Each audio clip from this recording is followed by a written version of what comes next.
Hi, besties. Welcome back to another episode. Today, we got a lot to uncover. We got a lot to unpack.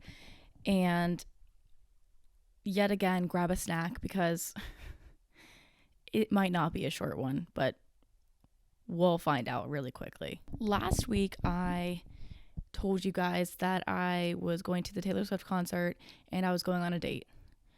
I will talk about those respectively. Taylor Swift concert, if you're watching the video portion of this, I am currently wearing the merch that I got. And I have talked about this concert so much already in the last 2 days because, my family wants to know how it was, my friends want to know, and rightfully so, because everyone knows that I am my dog wants out and that's not going to happen. Lay down. Everyone knows that I am a diehard Swiftie, that I am her warrior. I have fought in the 2016 trenches for that woman. When everyone was hating on her, I was not. I've never once hated that woman in my life. I have loved her since I was, I think, 8 years old, and I am now almost 23.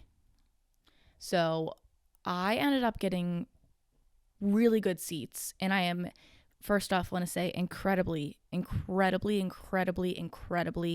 grateful and thankful and very just very, very lucky, and I am very aware of that. And it was a absolute privilege to go to that concert in general, but especially where we sat. How I got tickets is very complicated. I've mentioned it before where I sat in the virtual line for about 4 hours, skipped all my classes that day because I didn't realize it was going to take that long, and I didn't end up getting tickets. Whenever, the entire world went into a riot about how poorly Ticketmaster had handled the situation, a couple months later, they reached out to fans who didn't get tickets, who were trying to or were supposed to.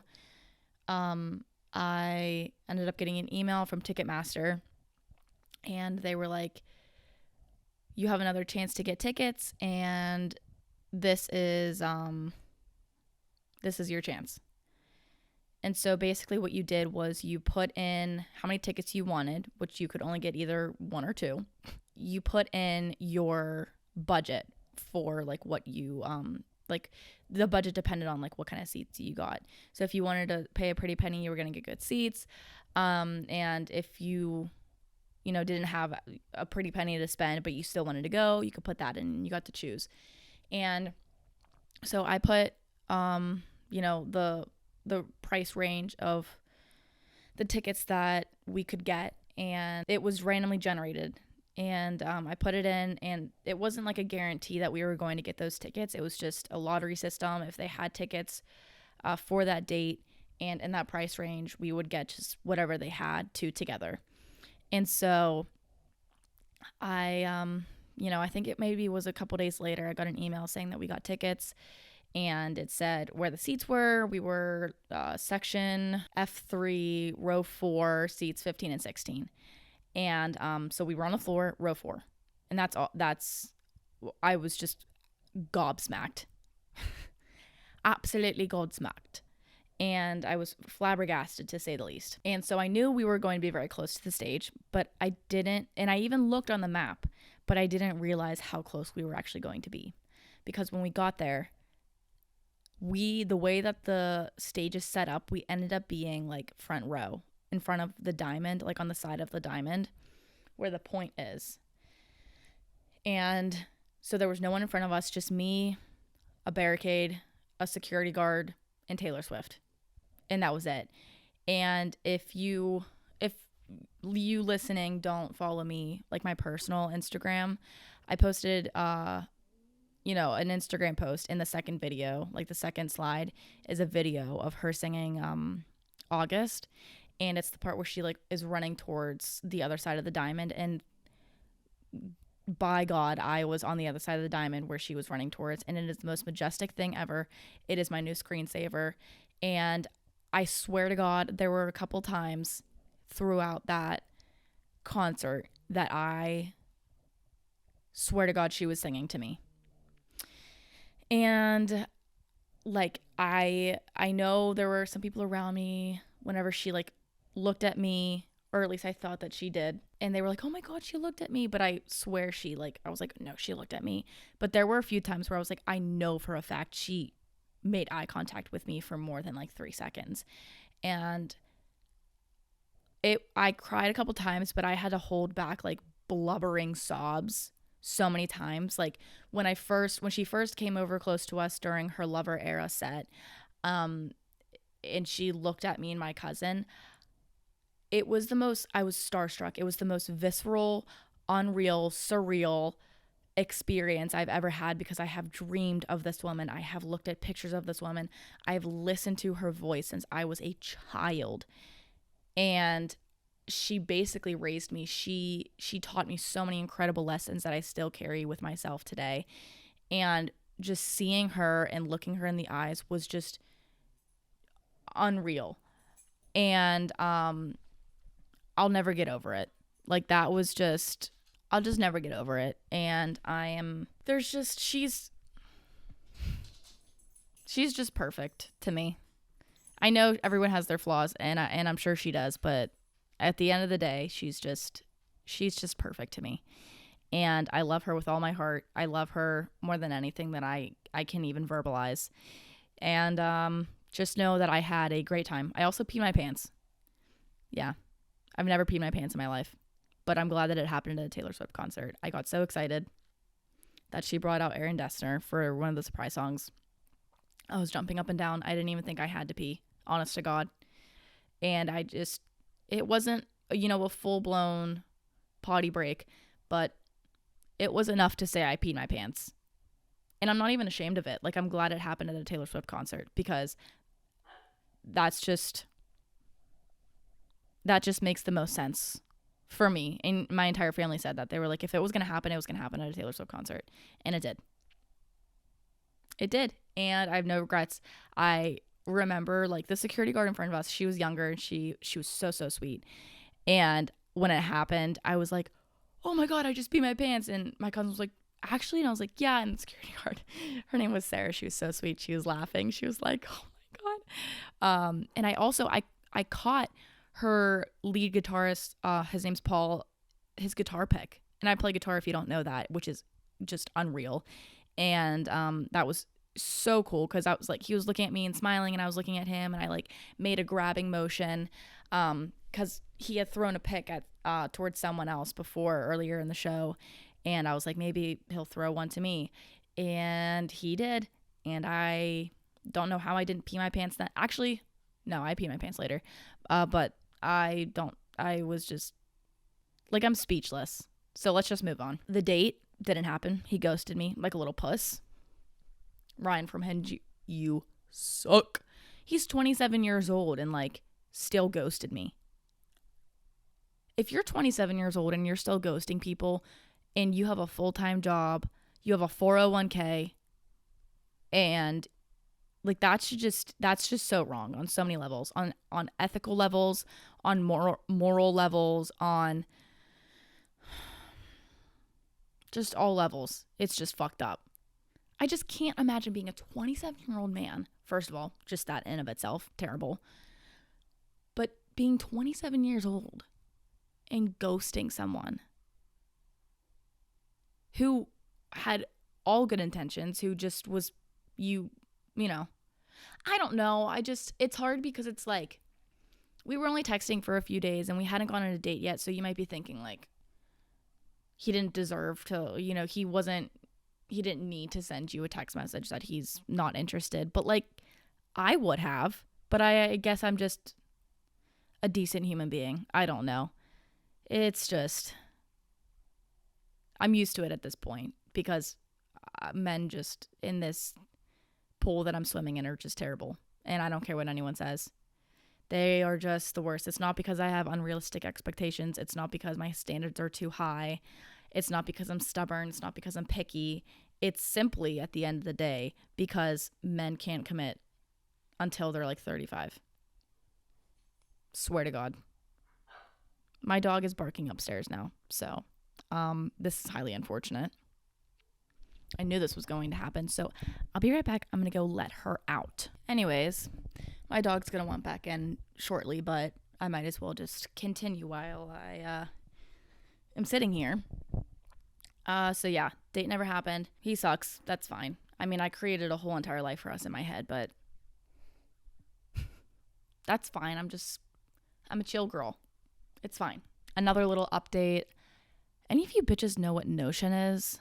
It's like an organization app on, like, you can have it on your phone or your computer, and it's just like you can create pages and tables and calendars, and I'm just like obsessed with it. Absolutely obsessed. And I have my entire life on that thing. I get it now. I've used Notion before. I used it for one of my internships. It was my first internship I ever did in the past. And it was just like, I got it, but I wasn't in charge of it. It was kind of just like, I would look at it, see what I had to do that day, and then like, that was that. I wasn't in charge of like formatting things. But now, bitch, I have that shit not like locked down. Notion is my bitch, and I am hers. Another thing I've been obsessed with recently are my nails. If you're watching this video portion, like if you're watching instead of listening, I have my nails I did for the Eras tour, for like the concert. I did them in the colors of the albums of Taylor's. So like my pinky is the debut, Fearless, Speak Now, Red, 1989, Reputation, Lover, Folklore, Evermore, and Midnights. Because I am a dedicated fan and artiste at the end of the day. So those are my little updates I have for you guys. Sorry I didn't, usually I just like get right into the episode, but today I just thought I would give you little updates, chat a little bit, and then just jump into today's discussion, which is if I were president. This kind of, I wish I would have included in my dream scenarios, but, it is what it is. I think it's also more fun just to have it completely separate because it is not a short list. I also want to note, which I feel like should be completely obvious, none of this is accurate or even it's impossible. It will never happen. I am very aware that I would be borderline considered a dictator. None of this would ever happen. None of this is accurate. And I'm very aware of that. So just wanted to point that out. I'm going to let my dog back in and then let's just get into it. Alrighty. So I've created my cabinet of like who I would have as my VP, my press secretary, those things that like I can pick and choose. I also want to, this just popped into my head. I have very, like I love history, which I feel like if you're an avid listener, you know that. But I'm not like very up to date on the ins and outs of the government. Like I know the three branches, I know, but like in terms of what each of these positions actually does, I'm a little ignorant on that end. But this is all just fun and games. This is just my little dream world. And if you hate it, shut the fuck up. There's this thing called a pause button or a mute button or an exit button. That's what I want to tell every single person in my comments who are like, God, she's annoying. Don't you think I know that? Don't you think I'm highly aware of that? So for my cabinet, unsurprisingly, my vice president would be Taylor Swift. I don't feel like I need to explain that because she just is very intelligent. I want her to be my right-hand man. I want to spend all my time with her. And if I die, I want her to be president. So I feel like that just makes the most sense for me personally. My press secretary would be Aubrey Plaza because when she just like is talking to a public or like an audience, she's just very like I feel like if someone were to ask her a really stupid question or an offensive question, she would just roast the shit out of them. She would be perfect for the role. I just know it. She has a resting bitch face. That means business. and she's hot. Department of State, I had to look up what they do. And from my knowledge, they basically just encourage American ideologies and in terms of like democracy and keeping peace and shit like that. So I made Jason Bateman my Department of Secretary because he's a personable guy. He's funny. He's good looking. And I want him to represent America, not me. In terms of and he's a man. People tend to respect men more than women. Department of Treasury, Julia Fox, aka Kanye West's ex-girlfriend, one of his ex-girlfriends. I feel like we're on the same page in terms of currency and money and America's wealth system. So I feel like we would get along very well in terms of just like, fuck it, print more money, don't tell anyone, inflation isn't real, just jack down the prices, like everything's fine. It's as simple as that. People are making it a lot more complicated than it needs to be. Work smarter, not harder. And that just means canceling debt, because what the fuck is that? Defense, Department of Defense, I have Dwayne "The Rock" Johnson. I mean, come on, I don't need to like even explain that. That man has the resume to do all of these positions. He's been in everything.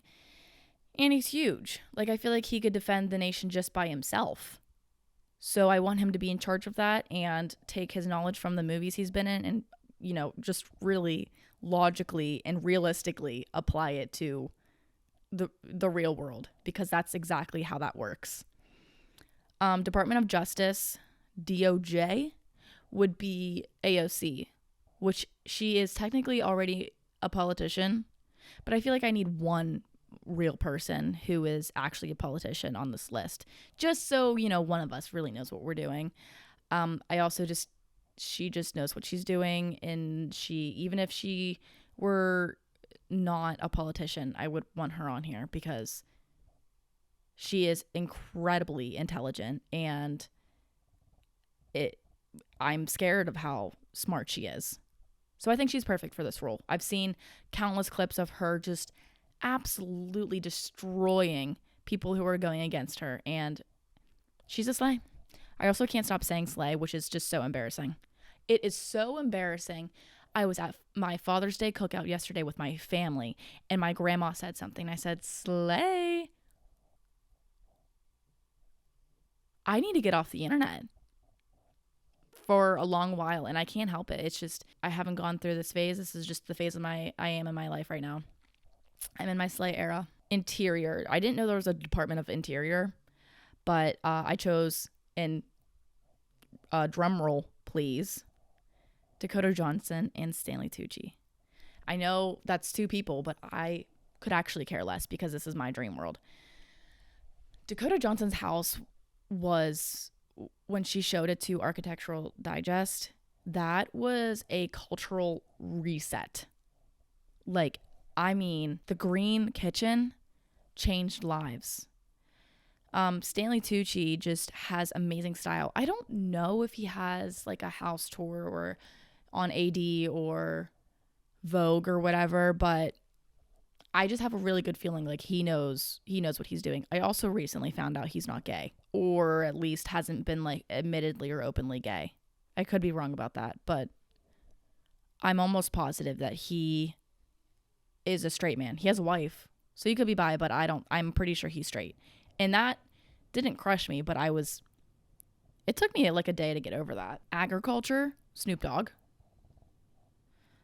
Yes, mainly because he's Mr. Weed Guy. I just feel like he knows a thing or two about it. I feel like he also like secretly loves gardening.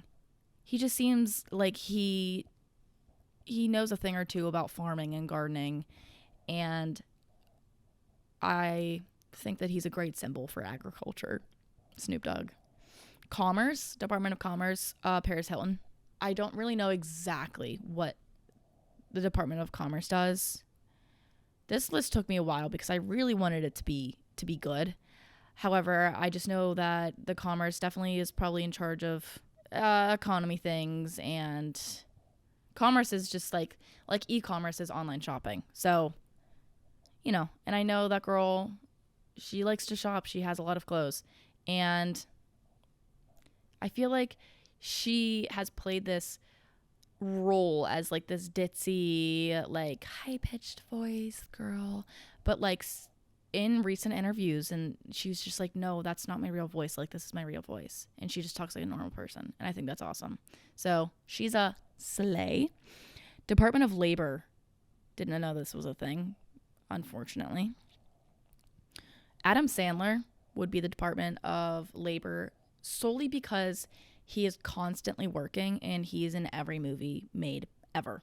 He is in so many movies and productions and shows and whatever. He just knows what it's like to really be working, to just never stop. Once again, saying all of this out loud, it's like this would be, America would burn into pieces in one day. And you know what? Maybe that would be for the best. Department of Health and Human Services. This one might come to a shock, but I chose Anne Hathaway because I feel like she is just so gentle and kind, and I feel like she really cares about people. And I feel like she would be really good for this position. I feel like she'd get a lot done, and I feel like it would go very well. That's my evidence. Next up, Housing, Department of Housing, DOH, the Property Brothers. Perfect fit. Who else would I choose? I could choose my dad because he's a carpenter, but the Property Brothers feels more fitting, especially with the other characters we have going on right now. Transportation. This took a lot of researching because I couldn't really think of anyone. I did Ben Stiller because he grew up in New York City. I also just love Ben Stiller. He grew up in New York City, and I feel like he probably has like a good grasp on traveling and transportation and city living and the ins and outs of suburbs and just roads. I don't know. I feel like he might know a thing or two about buses and cars and roads and highways. Maybe not, but in my world he does. Department of Energy, I chose Jack Black. Only because that man has so much energy. I don't know what he has so much energy that it could fuel a small village. That's my only reasoning, honest to God. Education, Department of Education, I would choose my mother. Easily. My mother is the best teacher in the United States, and I think that she would be perfect for this role. You guys ever think about how like when I remember whenever Joe Biden was elected and inaugurated, and I was so excited because Jill Biden is an educator. She's a teacher. She has been for so many years. I was like, finally, teachers are going to get paid. Like, there's going to be a base salary that's livable, that's manageable, that's, that pays them what they should be paid. It is 2023. Just saying. Veteran Affairs, Department of Veteran Affairs. Didn't know this was also a department. I would choose Harry Styles because he was in Dunkirk. And I salute my troops. Feel so insensitive. But this is all just a little joke. If you can't take a joke, go somewhere else. Homeland Security, I chose Vin Diesel because of his just extensive resume in action movies. I feel like he just actually knows how Homeland Security works, just in terms of the roles that he's played. Same with like The Rock. When I was younger, I used to get them mixed up a lot.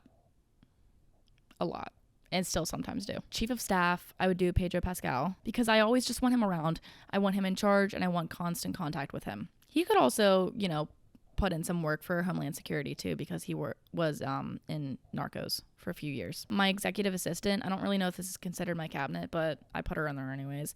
Emma Chamberlain, because I feel like she's pretty organized. She has her shit together. And I want her around all the time. So yeah, that's my cabinet. I started doing my Supreme Court Friday night and got distracted. And I only have 3 people. I have my cousin who is in law school who wants to be on the Supreme Court one day. So I feel like that was pretty necessary. Kevin Spacey, who was in House of Cards. He looks like he knows what he's doing. Jake Johnson, aka Nick Miller, and that's it. So I'll get back to you guys on that one. All right, so now I'm going to go into the new laws that I would sign as executive orders. Now, this is where the unrealistic expectations come in. This is where the dictatorship comes in. This is where just the absolute fantasy comes in. Also, this isn't political or anything. I mean, there are a couple ones that I'll just like, I'll do those ones first. Get it out of the way. These are like politically charged that are probably no shocker if you know me personally or just the vibes that I give. I don't know. I give liberal vibes. I fucking hope. Tax to 1%, free/cheap tuition, college tuition, close the gender pay gap, make abortion legal. No restaurants are allowed to serve meat on Mondays and Fridays to reduce meat consumption to help with climate change. And leave the drag queens and LGBTQ community alone. For real, they're just trying to be themselves. Like, obviously help them, give them rights, but like, just who gives a fuck? Just let them get married. Just let them do what they want. My God, they're not doing anything. They're just trying to hang out and have a job and be functioning humans in society. Jesus. I didn't want to end on that. So now we're going to do the fun ones that are so unrealistic that would never happen for many reasons. Number 1, give women/menstruating people up to 5 days off of work whenever they are on their period. Similarly, change the work schedule, because no more 9 to 5. If men want to work 9 to 5, they can, but that's because the 9 to 5 system was built for men, not for women. We are chemically and genetically different beings. We don't like function that way. Women's hormones change so much even just throughout the day that I recently found out that the reason, women, when I say women, I mean like biological women. I don't know, like if you were born a woman, you have like all the same hormone levels and stuff. People like me, we get sleepy around like 3 o'clock to 5 o'clock because our hormones like decrease during that time period. And that's why like I always want a little nappy at that time. That's whenever I need my little siesta to just like hang out. Segue, other countries, which I think is like Spain and maybe other countries, but I know I'm almost positive Spain does this. They have a different work schedule and it works. They're a functioning society. They're doing well. They close shop, I think just earlier in general, but I know they close for like an hour in the middle of the day, and they're called siestas, where they just like go home, take a nap, relax, and then go back to work. I'm pretty sure. And their like suicide rate is like nothing, and they are a generally happier population. And that's just all the proof that you need. But we are a country built on the foundation of work, money, because money is apparently happiness, which I think if you have money, you're probably going to be decently happier. You don't have to stress all the time about paying bills and whatnot, but like, that's not what we meant whenever, we said work hard, play hard. We did not mean work yourself to death, working over 40 hours a week. That is a long fucking time. That's too much time. Way too much time. And there's nothing I can do about it now. But in my dream world, that is what I would do. I would change it. And if the men want to work 9 to 5 still, have at it. But I would change it so that it is like not required.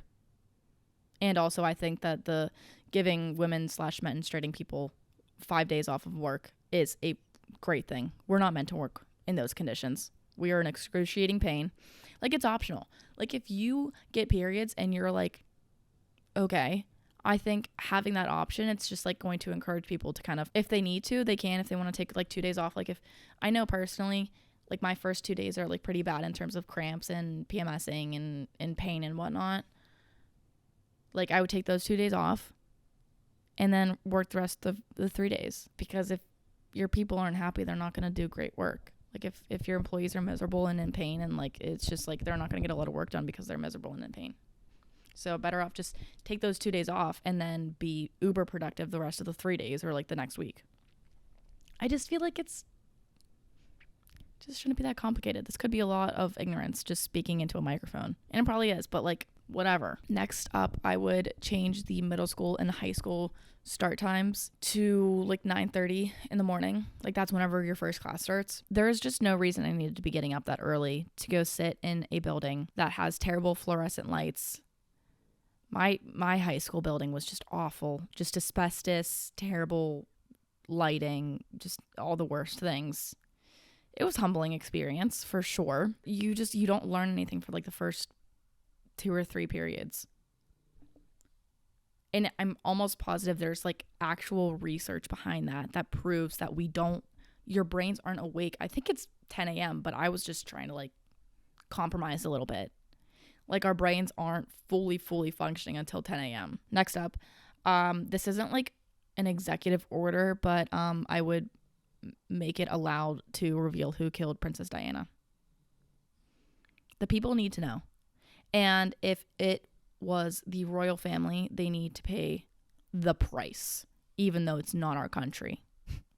But the public deserves to know. Next up, I would make it illegal to cut down trees. Or I would make it like you are required to plant the same amount of trees that you cut down, and you have to provide proof to me personally, because I live in an area where just the white suburbs, and they are just making houses overnight. They're cutting down entire forests in 1 week's time and building houses like pre-made. They just build them like gingerbread houses and throw up a for sale sign. Whenever I was still living back in my college town, I would come home sometimes on the weekend or whatever. And I'm driving around my little town, my little village, and there would just be a whole new village of people, a whole new thing of houses, or like an entire forest gone, flattened. I just always wondered, like, why can't they just cut out like where the houses in the backyard is going to be? Why do you have to take out the entire forest? I'm talking miles of trees gone. Why? And I know they're not replanting those trees. I like told my dad this, and he was like, "Oh, they replant some." I was like, "Yeah, 10." It's just fucked up. And people are cutting down trees like we have trees to spare. We do not have trees to spare. Learned that really quickly whenever I said in an episode that we have so many trees that I don't know what to do with them. Quickly learned that we have not enough trees.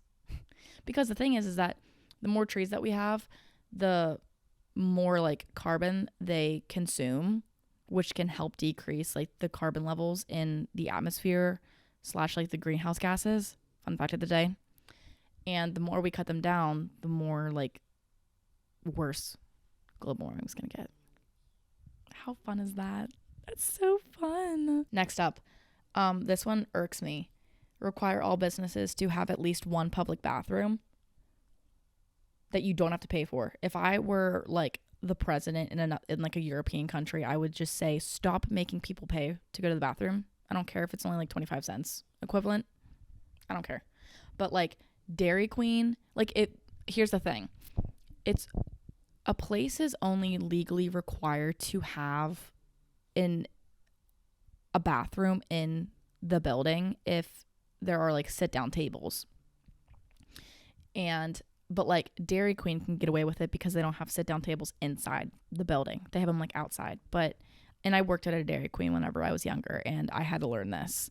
So that's what we would tell people. We like aren't legally required to provide a bathroom to the public, which is fucked up. Especially like when you're eating fucking dairy. And even non food places like Best Buy, I don't think has a public bathroom. I could be wrong, but that's just an example. Like sometimes I'll be in Best Buy and I need to go to the bathroom. Like I gotta go.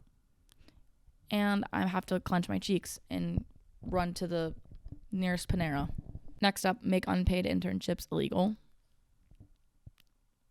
As someone who has had 3, not 1, not 2, but 3 unpaid internships. And yeah, you might be thinking, well, why did you take them? Because they all told me that there was a chance that I would be hired at the end. And that's what they do. That's how they get you. And especially like big corporations who have unpaid internships, fucked up. Like, I kind of understand whenever it's like a really small business and they're like kind of a startup and it's an unpaid internship. But even then, like, give me to like $7 an hour. Give me something. Give me some form of compensation. I know in some states it is actually illegal, or like there's like requirements that people will find like loopholes and that's how they can get away with it. But I just think it's very unfair, and I still take them because I do get good experience, but experience doesn't pay the bills. Fun fact of the day. Next up, require airplane companies to have adult-only airplanes and all-age airplanes. I mentioned this on the things that fill me with fiery rage. Why don't we have them? I would really like to know. I don't know if it's like a legal thing, a discriminatory thing. I don't really know, but there are adult-only resorts and all-inclusive or like all-age resorts. So why can't we have that, but in plane form? You know, make open bars required at every wedding. Don't have a wedding if you're not going to do an open bar. Either have no alcohol at all or have an open bar. If you can't afford it, then don't have a wedding. And lastly, let the people of America choose the Supreme Court every 7 years. I think it is crazy that we have a Supreme Court. We don't even get to like vote who gets it, like who gets in. And it's a lifetime thing too, which is even more fucked up. Like, you can be on it until you die. I don't think there's an age cap. I could be wrong, but I am almost positive that I don't think that there is. And I'm pretty sure you could be like 89 on the Supreme Court and be making big decisions, which is just entirely wrong. I know in the beginning I said I picked my Supreme Court, but like didn't finish it. But like, I will never understand that. Why did we create this system where like we can't even pick it? Yeah, okay, like if you have a president that you voted for in office, like they can elect someone if there's an empty space, but sometimes there's not. I don't know, man. It's just, it feels a lot of what we have kind of feels like a scam. Electoral college, adding that to my list, exiling that. If you don't know what it is, look it up. It is fucked up and doesn't make any sense. Like, it makes sense, but it's just like, why? If we have the popular vote, but like it just like cancels out all of our votes, kind of. Like it does, but it doesn't. I don't know, man. There's just so much that is out of my control. But in this pretend world that I have, it is my world, where I cancel everything and start fresh. I just say, everyone forget everything you know. We're restarting. I need to factory reset this country and have Aubrey Plaza tell the entire nation. So that's all I have for you guys today. I hope you enjoyed it. I would love to know your cabinet as well if you want to DM me on Instagram. I think that could be really fun. Like, I want to know your reasoning. I want to know who you have as VP if you're president. Please let me know, because that's very telling of you as a person, I like to think. So thank you guys for listening. This was super fun. And as always, you can subscribe to the YouTube channel or follow the Instagram at Argue with the Wall, but the with is a W. And the 1 year anniversary of Argue with the Wall is coming up, and I have something very exciting for you guys for the 1 year anniversary. So if you stick around, just know that there will be something very exciting and very big coming around that time. I think it's July 12th. So stay tuned for that. I love you all. Thank you again so much for listening. I had so much fun talking to you today, and we'll chat next week. Bye.